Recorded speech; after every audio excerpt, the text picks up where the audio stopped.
بسم اللہ الرحمن الرحیم الحمد للہ رب العالمین والعاقبۃ للمتقین والصلاۃ والسلام علی سید الانبیاء والمرسلین سیدنا و مولانا و ملجأنا و مأوانا سیدنا محمد وعلی آلہ و اصحابہ وَأَهْلِ بَيْتِهِ وَعِطْرَتِهِ أَجْمَعِينَ أما بعد فأعوذ باللہ من الشیطان الرجیم بسم اللہ الرحمن الرحیم قال اللہ تبارک و تعالی فی القرآن المجید والفرقان الحمید یا ایہا الذین آمنوا ارکعوا واسجدوا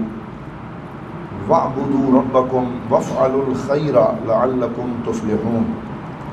صدق اللہ مولانا العظیم وبلغنا رسولہ النبی الکریم ونحن علی ذلک لمن الشاہدین والشاکرین والحمد للہ رب العالمین۔ تمام احباب محبت سے ادب سے حضور کی بارگاہ میں درود پاک پڑھیے۔ الصلاۃ والسلام علیک یا سیدی یا رسول اللہ وعلی آلک واصحابک یا سیدی یا حبیب اللہ۔ الصلاۃ والسلام علیک یا رحمۃ للعالمین وعلی آلک واصحابک یا شفیع المذنبین ویا جد الحسن والحسین۔ بعد از حمد و صلاۃ لائق صد عزت و تکریم حضور دیوان کریم غریب نواز حضرت قبلہ پیر محمد امین الحسنات شاہ صاحب دامت برکاتہم القدسیہ سجادہ نشین آستانہ عالیہ امیر الصالحین بیرہ شریف اور جملہ برادران اسلام، اللہ رب العزت کے فضل و کرم سے جمعۃ المبارک کے اس اجتماع میں ہم حاضر ہیں۔ دعا ہے اللہ تعالی ہم سب کی یہ حاضری اپنی بارگاہ میں مقبول و منظور فرمائے۔ اسلام ایک دین کامل ہے اور یہ وہ خوبصورت دین ہے جس میں ہمارے پاک نبی حضرت محمد الرسول اللہ صلی اللہ علیہ وآلہ وسلم نے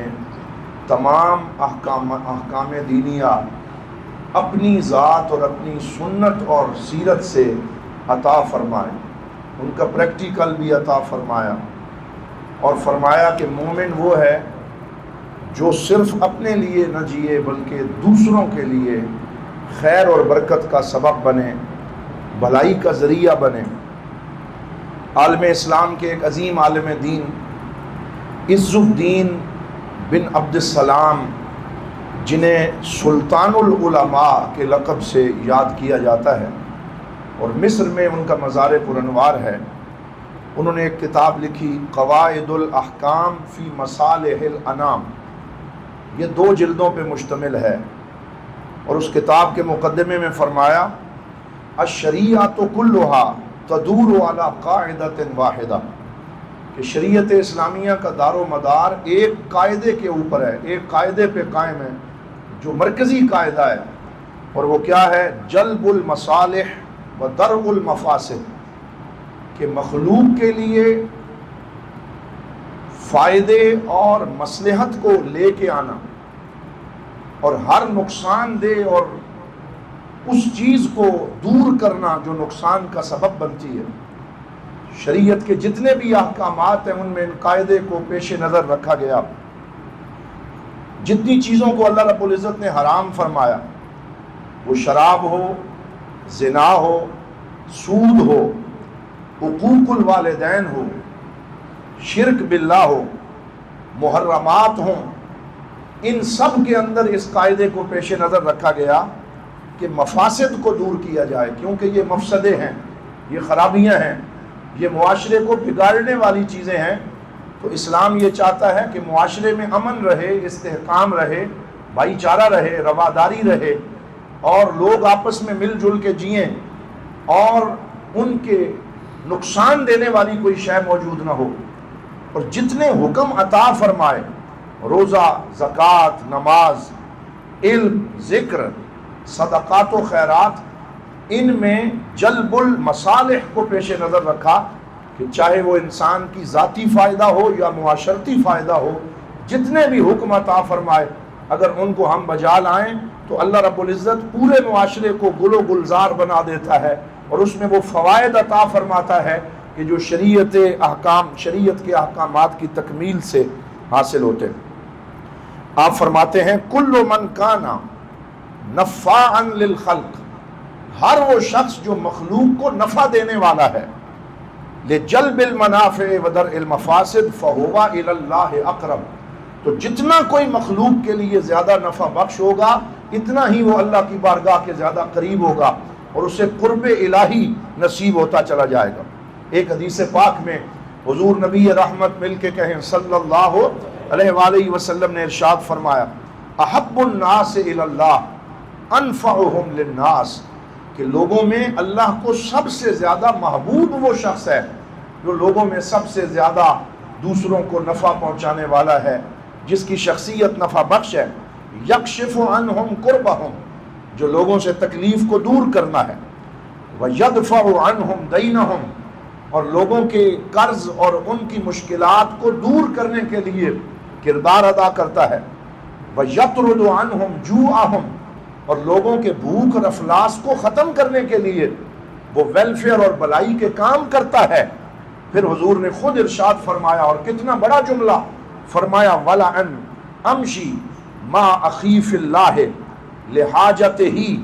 کہ میں محمد صلی اللہ علیہ وسلم اگر اپنے کسی غلام اور امتی کے ساتھ اس کی کوئی ضرورت پوری کرنے کے لیے میں چلوں تو مجھے اس کی ضرورت پوری کرنے کے لیے اس کے ساتھ جانا کسی دروازے پر، کسی جگہ پہ، تاکہ میرے غلام کی ضرورت پوری ہو جائے۔ حضور نے فرمایا اپنے لیے احب الی من ان اعتکف فی ھذا المسجد شہرا، فرمایا اس مسجد نبوی میں 1 مہینہ اعتکاف کرنے سے زیادہ مجھے اپنے کسی امتی کی ضرورت کو پورا کرنا زیادہ محبوب ہے۔ کتنی بڑی بات سرکار دو عالم صلی اللہ علیہ وسلم نے ہمیں سمجھانے کے لیے اور اپنی امت کی اصلاح کے لیے فرمائی کہ 1 مہینے کے اعتکاف سے زیادہ مجھے یہ محبوب ہے کہ میں چند قدم کسی کے ساتھ چلوں، اس کی کوئی ضرورت پوری ہو جائے، اس کے لیے کوئی نفع حاصل ہو جائے اور اس کی کوئی منفعت پوری ہو جائے۔ انبیاء کرام میں یہ وحدہ مشترکہ اور یہ ایک جو ہے وہ صنف مشترک ہے کہ وہ بشریت کے لیے نفع بخش کام کرتے رہے۔ وَجَعَلْنَا مِنْهُمْ أَئِمَّةً يَهْدُونَ بِأَمْرِنَا، اللہ فرماتا ہے ہم نے انبیاء میں ایسے امام بنائے جو ہمارے حکم کے مطابق لوگوں کو ہدایت دیتے ہیں۔ وَإِقَامَ الصَّلَاةِ وَإِيتَاءَ الزَّكَاةِ، نماز کا قیام معاشرے میں کرتے ہیں، زکوٰۃ کے نظام کو قائم کرتے ہیں۔ وَأَوْحَيْنَا إِلَيْهِمْ فِعْلَ الْخَيْرَاتِ، اور ہم نے ان کی طرف وحی کی ہے کہ وہ لوگوں کے لیے بھلائی کے کام کریں، نماز کو قائم کریں، زکوٰۃ کو قائم کریں۔ وَكَانُوا لَنَا عَابِدِينَ، اور وہ ہماری عبادت کرنے والے برگزیدہ بندے ہیں۔ حضرت محترم حضرت سیدنا امام بخاری رضی اللہ تعالی عنہ بخاری شریف میں جو پہلی حدیث لے کے آئے ہیں، اس حدیث پاک میں انہوں نے آغاز وحی کا جو واقعہ بیان کیا ہے، وہ اکثر دورہ حدیث کے طلباء اور دیگر طلباء اس حدیث کو بار بار پڑھتے رہتے ہیں کہ سرکار دو عالم صلی اللہ علیہ وسلم کے بارے میں سیدہ عائشہ صدیقہ ام المومنین رضی اللہ تعالی عنہا نے ارشاد فرمایا کہ شروع میں نبوت کے اعلان سے پہلے حضور کے لیے خلوت کو محبوب بنا دیا گیا، اور آپ کئی راتیں غار حرا میں جا کے عبادت فرماتے، اور وہ عبادت نماز کی عبادت نہیں تھی کیونکہ ابھی تک نماز فرض نہیں ہوئی تھی، وہ عبادت تفکر کی عبادت تھی، کائنات میں غور و فکر کرنا، اللہ رب العزت کی نشانیوں میں غور و فکر کرنا۔ تو آپ خاموشی سے کائنات میں غور و فکر کی یہ عبادت فرماتے۔ پھر جبرائیل امین آئے، پھر وہ واقعہ پیش آیا کہ انہوں نے کہا پڑھیے، سرکار نے فرمایا میں پڑھنے والا نہیں۔ تو تیسری دفعہ جب انہوں نے کہا اقرا بسم ربک الذی خلق، اپنے رب کے نام کے ساتھ پڑھیں جس نے پیدا کیا، پھر حضور نے پڑھنا شروع کیا۔ پھر قرآن کی پہلی 5 آیتیں نازل ہوئیں اور حضور پہ ایک عجیب کیفیت طاری ہوئی، پسینہ آ گیا، سرکار دو عالم کو اس کا بوجھ محسوس ہوا، کانپتے ہوئے نیچے اپنے گھر میں مکہ المکرمہ میں پہنچے۔ سیدہ خدیجہ الکبریٰ سلام اللہ علیہا وہ حاضر ہوئیں، حضور صلی اللہ علیہ وسلم نے فرمایا زملونی زملونی، مجھے لحاف دو، مجھے کمبل دو، مجھے سردی لگ رہی ہے۔ پھر سرکار دو عالم صلی اللہ علیہ وسلم کی طبیعت جب تھوڑی بحال ہوئی تو آپ نے اپنی زوجہ محترمہ سیدہ خدیجہ الکبریٰ کو وحی کے وہ سارے آثار اور خبریں بتائیں۔ ایسے ہوا، یوں ایک بہت بڑا فرشتہ آیا، یوں وہ مجھ سے ہم کلام ہوا، اور وَلَقَدْ خَشِيتُ عَلَى نَفْسِي، مجھے تو اپنی جان کا خوف محسوس ہونے لگا۔ اتنا رعب اور دبدبہ اللہ کے کلام کا تھا کہ مجھے اپنی جان کا خوف محسوس ہوا۔ تو جب ایسی باتیں سیدہ خدیجہ الکبریٰ نے سنی تو انہوں نے حضور کو جن لفظوں سے تسلی دی، وہ لفظ یہ نہیں تھے کہ آپ اللہ کا ذکر بہت کرتے ہیں، حالانکہ ذکر بہت بڑا مقام ہے۔ وہ لفظ یہ نہیں تھے کہ آپ ساری رات مصلی پہ رہتے ہیں، حالانکہ یہ بہت بڑا مقام ہے۔ وہ لفظ یہ تھے اِنَّكَ لَتَصِلُ الرَّحِمَ، اللہ تعالیٰ آپ کو کبھی خائب و خاسر اور ناکام نہیں ہونے دے گا، کیونکہ آپ صلہ رحمی کرتے ہیں اور اپنے رشتہ داروں کی مدد کرتے ہیں۔ وَتَحْمِلُ الْكَلَّ، اور جو بیچارے بوجھ میں دبے ہوئے ہیں آپ ان کے بوجھ کو اٹھاتے ہیں۔ وَتَقْسِبُ الْمَعْدُومَ، اور جن کے پاس لباس نہیں ہے آپ انہیں کپڑے اور لباس عطا کرتے ہیں۔ وَتَقْرِ الضَّيْفَ، اور جو مہمان آتا ہے آپ اس کی مہمان نوازی کرتے ہیں، اس کے سامنے بہترین دسترخوان پہ اسے کھانا عطا کرتے ہیں۔ وَتُعِينُ عَلَى نَوَائِبِ الْحَقِّ، اور لوگوں کی مشکلات میں ان کی مدد کرتے ہیں۔ یہاں سے علماء نے یہ اصول جو ہے وہ سیکھا حضور کی سیرت سے کہ جو آدمی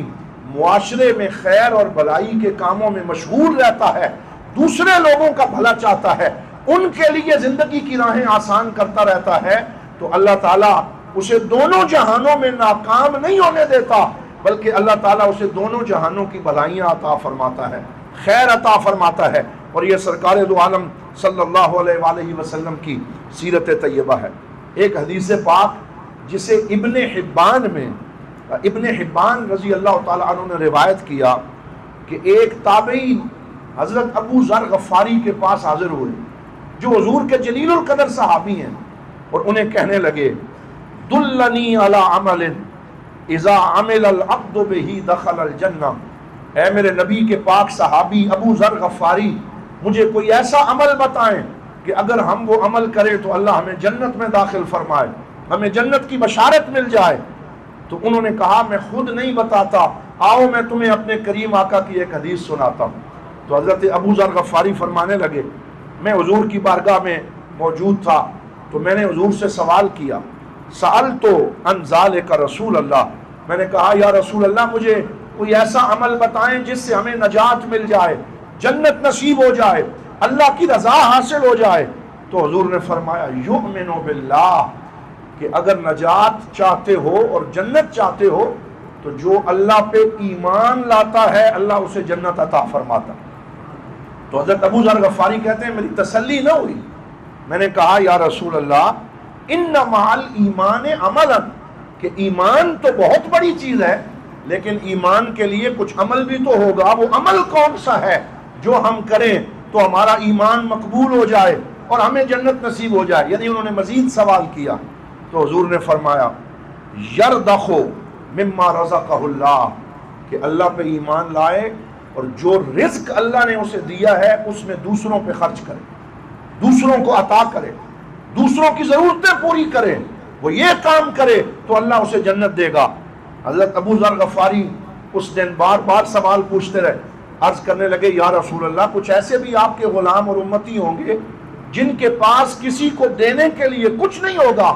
تو پھر ان کا کیا بنے گا، وہ کیا کریں؟ تو حضور نے مسکرا کے فرمایا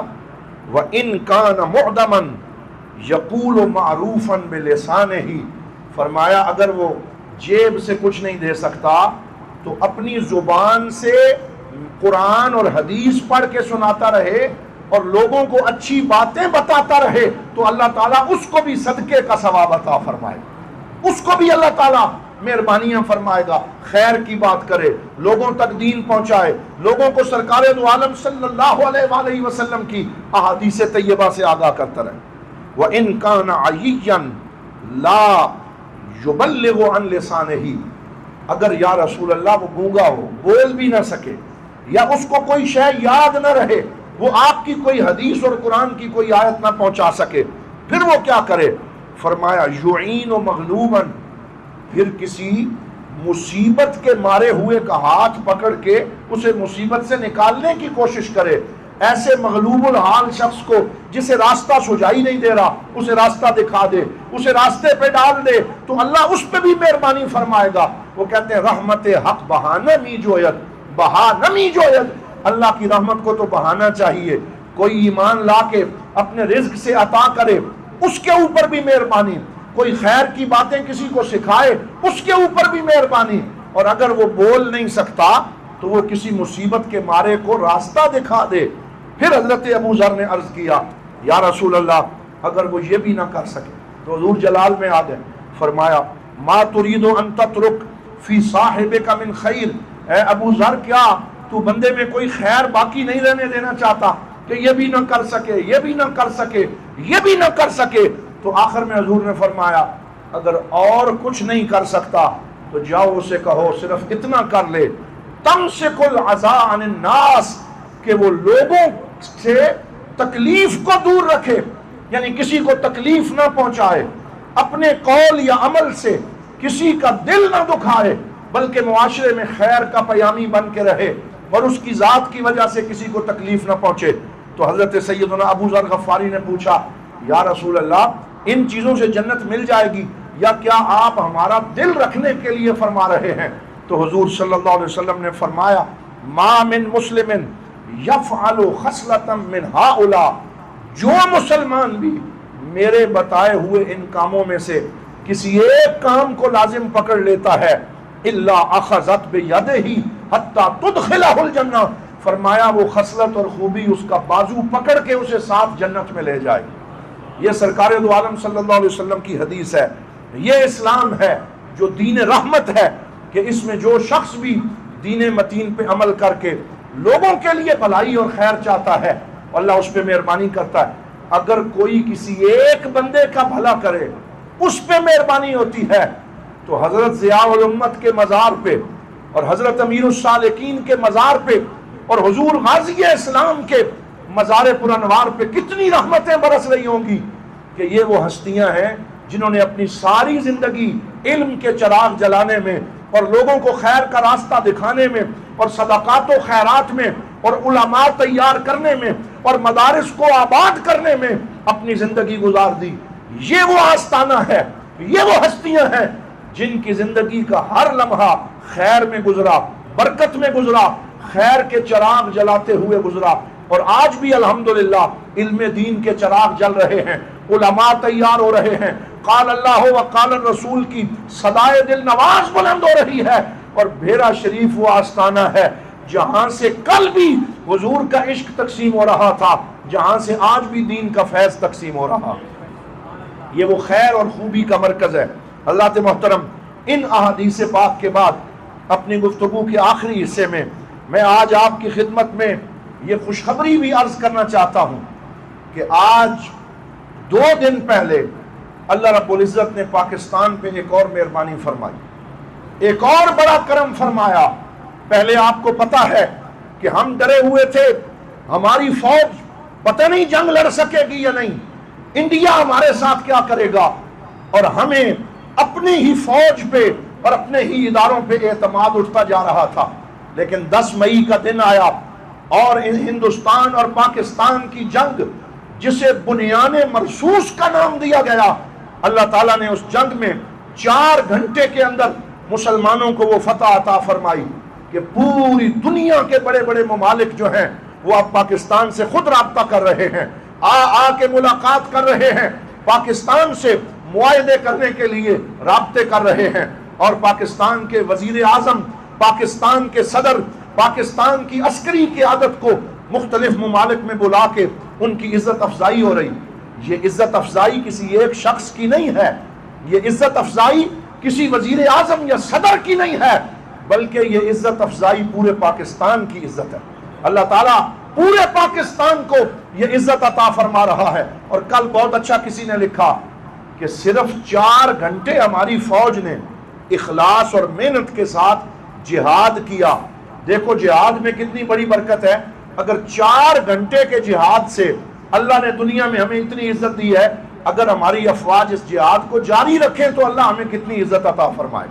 کتنی شان عطا فرمائے گا۔ آپ دیکھیں 2 دن پہلے سعودی عرب نے رابطہ کیا اور ہماری قیادت کو بلایا۔ جب پاکستان کی قیادت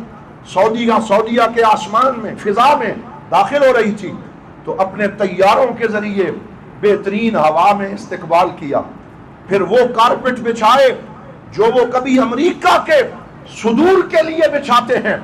وہ پروٹوکول دیا جو وہ دنیا کی بڑی سپر پاورز کو دیتے ہیں،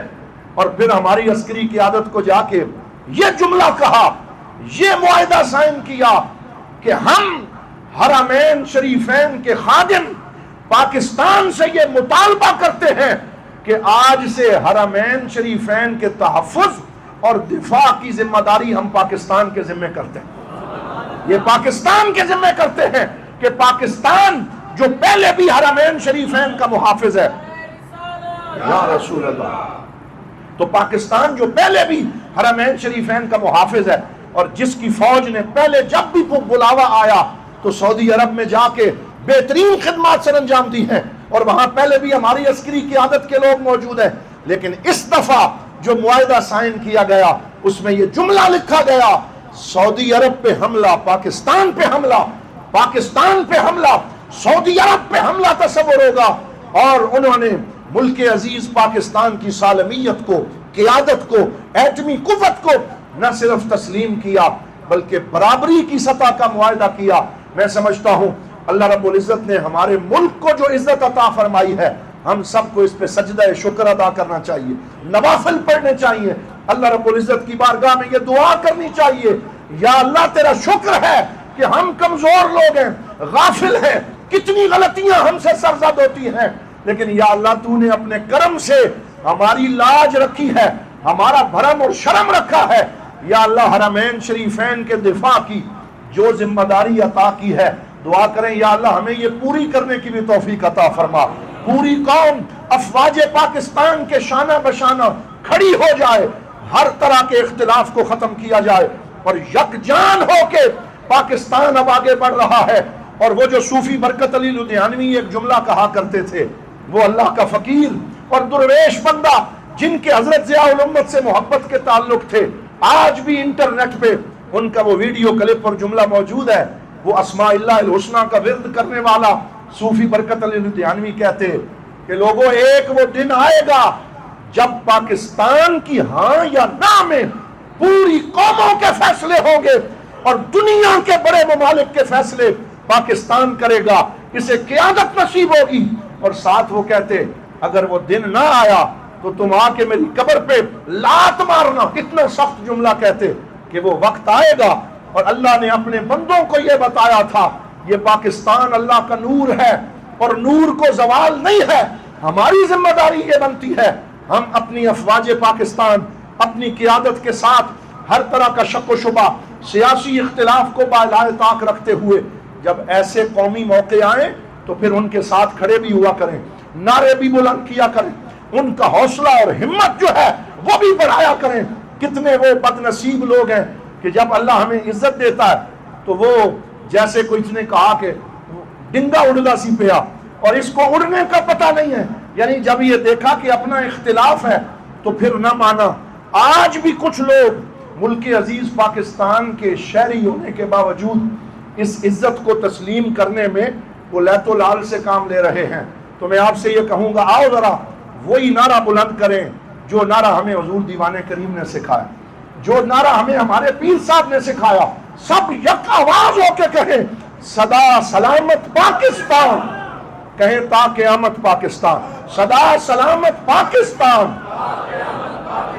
صدا سلامت پاکستان۔